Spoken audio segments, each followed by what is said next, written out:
Hello students, स्वागत है आपका अपने यूट्यूब चैनल केपी क्लासेस में। आज हम लोग क्लास 9 का एक्सरसाइज 2.1 का प्रश्न संख्या 4 हल करेंगे, है ना।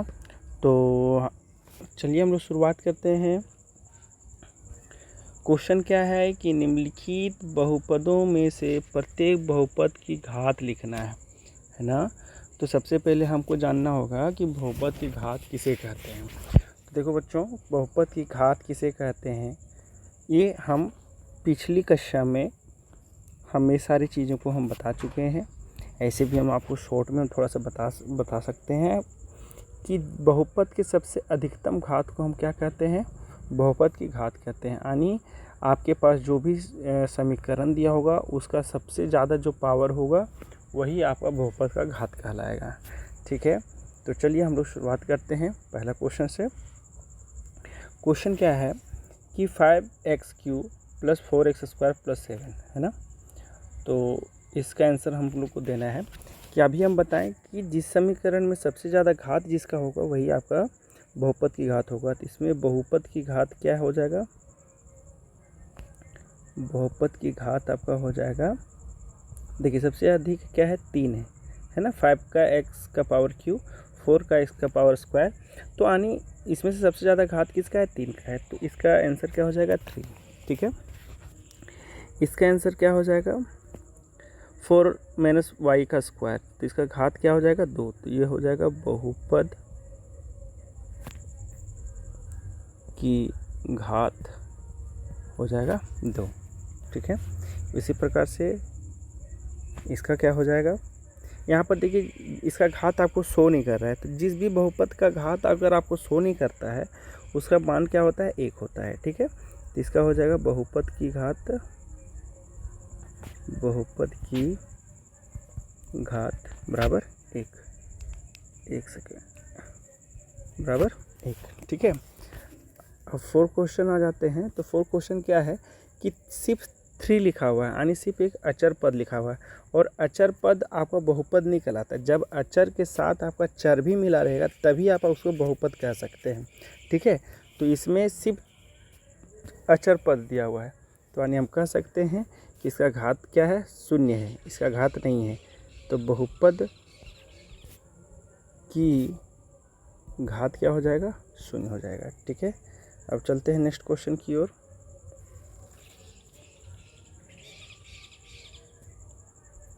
नेक्स्ट क्वेश्चन क्या है हमारे पास, बताइए कि निम्नलिखित बहुपदों में कौन से रेखिक बहुपद है, द्विघाती बहुपद है और आपका त्रिघाती बहुपद है।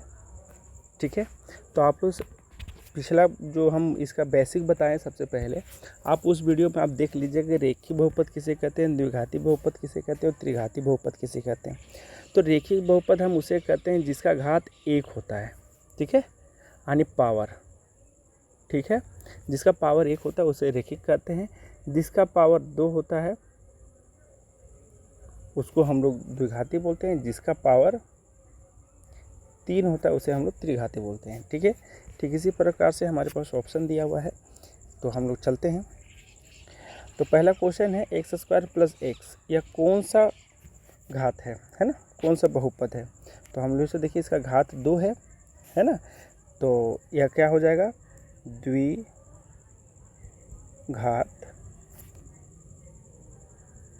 बहुपद। ठीक है, तीसरा में क्या हो जाएगा, इसका घात 3 है ना। इसका मतलब ये हो जाएगा त्रिघात बहुपद।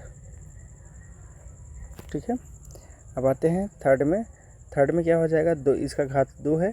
तो 2 वाले घात को क्या कहते हैं, द्विघात बहुपद। ठीक है, लास्ट में देखिए इसका घात 1 है। तो 1 वाले घात को क्या बोलते हैं, रेखिक बहुपद। ठीक है, आते हैं लास्ट 5 में। तो 3t का पावर 1 है, कुछ नहीं है तो 1 है। तो 1 वाले को क्या बोलते हैं हम लोग, रेखिक बहुपद है। ठीक है, अब इसका पावर क्या है, 2 है। तो 2 पावर वाले को क्या बोलते हैं, द्विघात बहुपद। ठीक है। इसका घात 3 है, इसलिए इसको हम बोलेंगे त्रिघात बहुपद। ठीक है। इसके साथ ये हमारा चैप्टर जो होता है यहीं पर समाप्त हो जाता है। आई होप आप लोगों को अच्छे तरीके से समझ में आ गया होगा, और अगर नहीं समझ में आया होगा तो आप कमेंट सेक्शन में आप बता सकते हैं कि कौन सा पोर्शन आप लोगों को समझ में नहीं आया है। ठीक है। अगर आप ये सारे जो अभी हम लोगों ने पढ़े हैं इसका अगर आप नोट्स चाहते हैं, है ना, PDF में अगर आप नोट्स चाहते हैं तो आप हमें टेलीग्राम में ज्वाइन कर सकते हैं। ठीक है। आप टेलीग्राम में ज्वाइन कीजिएगा तो वहाँ पर आपको ये सारी का आपका नोट्स रिटेन मिल जाएगा। ठीक है। और अगर टेलीग्राम का लिंक आपको देखना है तो इसी वीडियो के डिस्क्रिप्शन में आप देख सकते हैं, वहाँ पर टेलीग्राम का लिंक दिया हुआ है, वहाँ से आप ज्वाइन कर सकते हैं। ठीक है। और साथ आप हमारे चैनल को सब्सक्राइब भी कर दें और लाइक का बटन भी दबा दें, और साथ साथ अपने दोस्तों के साथ शेयर भी कर दें। ठीक है बच्चों। ठीक, थैंक यू।